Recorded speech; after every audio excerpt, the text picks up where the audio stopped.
Hello students, previous lecture में हमने disk scheduling के बारे में पढ़ा था कि डिस्क शेड्यूलिंग क्या होती है। आज हम डिस्क को कैसे शेड्यूल करेंगे, मतलब किन किन एल्गोरिथम्स का यूज़ करके डिस्क शेड्यूलिंग को पूरा कर सकते हैं, उनमें से कुछ एल्गोरिथम्स डिस्कस करेंगे। जैसे सबसे पहला एल्गोरिथम होता है first come first serve algorithm. ये एल्गोरिथम क्या करता है, जैसे कि इसके नाम से रिप्रेजेंट है फर्स्ट कम फर्स्ट सर्व, मतलब जो प्रोसेस सबसे पहले रिक्वेस्ट लेके आएगी उसकी रिक्वेस्ट को पहले पूरा कर दिया जाएगा, और जो प्रोसेस बाद में रिक्वेस्ट लेके आएगी उसकी रिक्वेस्ट को बाद में पूरा कर दिया जाएगा।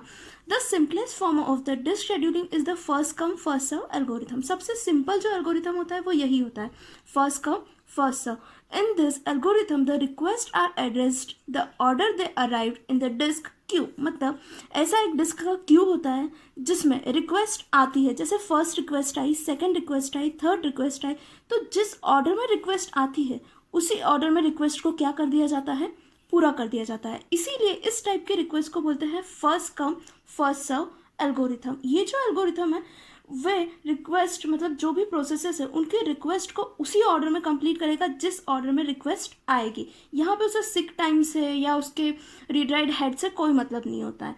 इस एल्गोरिथम के कुछ एडवांटेजेस हैं, जैसे first advantage, every request get a fair chance. मतलब किसी भी प्रोसेस ने रिक्वेस्ट की है तो उसको फेयर चांस मिलेगा, मतलब इक्वल चांस मिलेगा, जब आएगी तभी उसको कंप्लीट किया जाएगा। और इसके डिसएडवांटेज क्या होंगे, first come first serve does not try to minimize the seek time. मतलब ये जो प्रोसेस का सीक टाइम होता है उसे नहीं कम करने का काम नहीं करती है, एंड मैं not provide the fastest service, और सर्विस भी फास्ट नहीं प्रोवाइड करती है। मतलब हो सकता है एक रिक्वेस्ट को पूरा करने में ज़्यादा टाइम लग जाए, उसके बाद नेक्स्ट रिक्वेस्ट को, तो ये इसके होते हैं disadvantage. First come first serve algorithms है, इनके हमेशा एग्जांपल्स आते हैं, मतलब न्यूमेरिकल बेस्ड क्वेश्चन आते हैं। कुछ क्वेश्चंस दिए होंगे आपको जिसमें आपको क्या करना होगा कि काउंट करना होगा कि रीड राइट हेड कितनी बार मूव हुआ, या फिर सीक टाइम कैलकुलेट करना होगा। तो उसी तरह के क्वेश्चंस में मैं आज क्वेश्चन आप लोगों के सामने डिस्कस करने वाली हूँ। जैसे हमारे पास क्वेश्चन दिया है, अ डिस्क कंटेन्स 200 ट्रैक्स।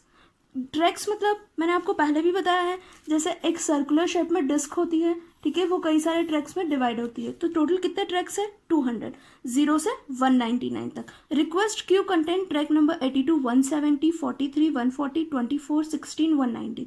मतलब ये ट्रैक नंबर है, और इन ट्रैक नंबर्स में ये रिक्वेस्ट है, मतलब फर्स्ट प्रोसेस की जो डाटा है या जो इनपुट आउटपुट उसे चाहिए वो 82 ट्रैक पे है, सेकंड का 170 पे है। ऐसे ही अलग अलग प्रोसेसेस का डाटा के ट्रैक नंबर उन्होंने हमें दिए हैं।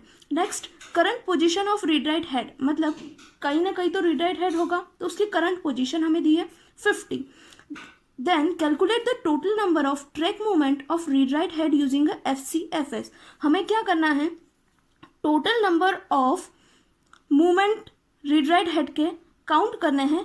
किस एल्गोरिथम की हेल्प से, first come first serve algorithm की हेल्प से। तो अब हम उसे सॉल्व करते हैं। सबसे पहले हम क्या लिखेंगे, रिक्वेस्ट, मतलब कौन कौन सी प्रोसेसेस ने किन किन ट्रैक्स में रिक्वेस्ट किए। तो एक रिक्वेस्ट 82 पे, एक 170, एक 43, एक 140, एक 24, एक 16 और एक 190। ये ट्रैक नंबर है जिन पे हमारी रिक्वेस्ट है। इसे हम सॉल्व करने के लिए एक लाइन ड्रॉ करेंगे।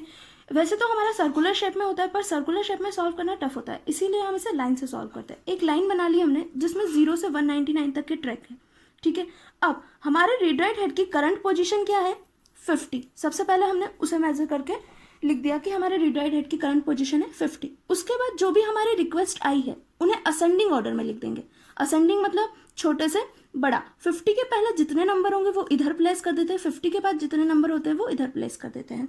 अब इन रिक्वेस्ट को पूरा कैसे करते हैं, जो रीड राइट हेड होता है वो फॉरवर्ड और बैकवर्ड डायरेक्शन में मूव करता है। ये मैंने आपको सर्कुलर शेप में बताया था जब डिस्क हमने पढ़ा था। तो यहाँ पे 50 पे है हमारा करंट पोजीशन पे।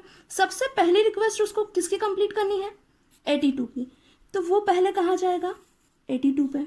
फिर 82 के बाद सेकेंड रिक्वेस्ट कौन सी आई है, 170 की, तो अब रीड राइट हेड कहाँ जाएगा, 170 पे। ये चला वो फॉरवर्ड डायरेक्शन। अब फॉरवर्ड डायरेक्शन के बाद उसे मिला 43, 170 से बैकवर्ड डायरेक्शन में होगा, तो 170 के बाद वो कहाँ आया, 43 पे, ठीक है। 43 पे आने के बाद हमने एक डैश लाइन से नंबर को उससे कनेक्ट कर दिया। 43 के बाद नेक्स्ट रिक्वेस्ट कौन सी आई हमारी, 140 की, अगेन वो कहाँ गया, 140 पे। 140 के बाद 24, देन वो इधर आया। फिर 24 के बाद 16, तो 16 इसी डायरेक्शन में होगा। 16 के बाद लास्ट रिक्वेस्ट किसकी है, 190 की, जो अगेन फॉरवर्ड डायरेक्शन में यहाँ मिला उसे, ठीक है, इस तरह से हमने एक ग्राफ बना लिया। अब इस ग्राफ के थ्रू हम total number of track movement मतलब रीड राइट हेड कितनी बार मूव हुआ है वो कैलकुलेट करेंगे। कैसे कैलकुलेट करेंगे?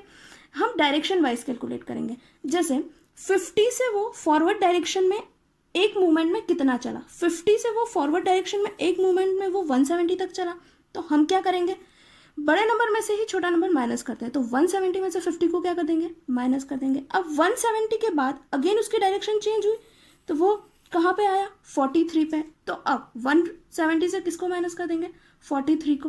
43 के बाद फिर से उसकी डायरेक्शन चेंज हुई, कहाँ आया वो, 140 पे। तो 140 में से 43 माइनस कर देंगे, फिर अगेन डायरेक्शन चेंज हुई और लास्ट कहाँ पे आया वो, 16 पे। तो हम अब क्या करेंगे, 140 से 16 को माइनस कर देंगे। सिमिलरली 16 के बाद लास्ट उसका जो डायरेक्शन चेंज हुआ वो कहाँ हुआ, 190 पे।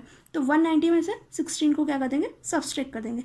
तब हमारे पास जो रिजल्ट आएगा मतलब total number of track movement या फिर टोटल सीक टाइम जो आएगा वो कितना आएगा, 642।